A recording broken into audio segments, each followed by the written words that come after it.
It impressed Samuel how Cush could recite the family tree at his age, very good, just to be 10 years old. Samuel told Cush. But those times have been long gone, and it has been over 1,000 years, and Lake Providence hasn't changed that much. Many of the old abandoned plantations are used as libraries and museums now. Plenty of wild animals roam the land, and we still ride on horseback to get around, and most people here are community farmers. Samuel thought about what he was saying and felt happy. Yeah, even the creeks, ponds, and lakes haven't been affected much by the Abenians and this new age of technology. We work together to keep the air and the water clean. He took an even longer pause and sat there just thinking, and then said, "Sorry, Cush, my mind is all over the place. But start with our ancestor, Tablita, whom we take our tribal name from. Him and his wife Aba, along with his children, 5 boys, and 6 girls, lived just a quarter of a mile east of that small river we call the Bar, in Lake Providence. Tablita was a spiritual man, and Aba, his wife, was a seer. They both taught their children the ways of Sabaoth. Liberte was the youngest, 5 foot, 8.5 inches tall, and weighed roughly 175 pounds. He had a deep love for Sabaoth and loved history. He was thin but a very muscular young man, born in 3019. Liberte was also a poet and loved writing about the different things he saw in his life, but mainly about the injustice of his people and his love for Sabaoth.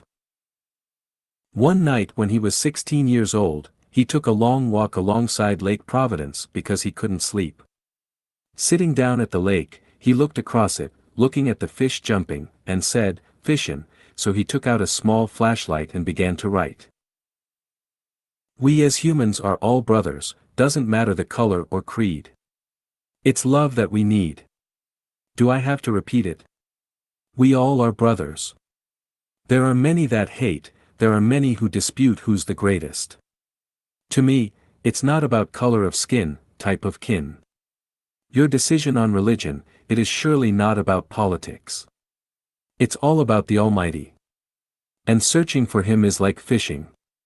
Some get up early, about 5 in the morning, some go around noon, and some go late in the day, just to get away. It doesn't matter when you go. It's where you go and how you fish. Everyone has their style. Their method of fishing, but all have to be patient, just like when you search for the Almighty. Many come early, some come late. But once you get there, you receive your reward from the Lord. Those that don't fish don't know what they are missing. When you are sad, frustrated, angry, mad, or bored, try fishing for the will, the power, the salvation of the Lord. As Liberte was writing, a messenger appeared before him. Unaware that it was the ancient Fariji, a spiritual entity that we Wakatilians believe guides our path, the messenger first came to him as an elderly man. Why is it you can't sleep, young Liberte? Has the spirit of Sabaoth prepared you for your journey? Liberte puzzled, what journey do you speak of? I just couldn't sleep and took a walk along the lake until I came across. Hey, how is it you know my name?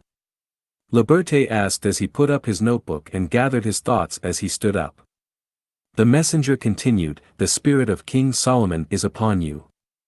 Sabaoth have blessed you with Solomon's wisdom, heart and soul. Like Elijah, Elisha, and countless others, Sabaoth often used one man to get his people to see. You and your descendants, after you, will use words of wisdom, peace, and the sword to destroy Sabaoth's enemies. Your writings have reached the ears of Sabaoth, and he rejoices in your words. For this reason, you are no longer called Liberte but Wanyanyekavu.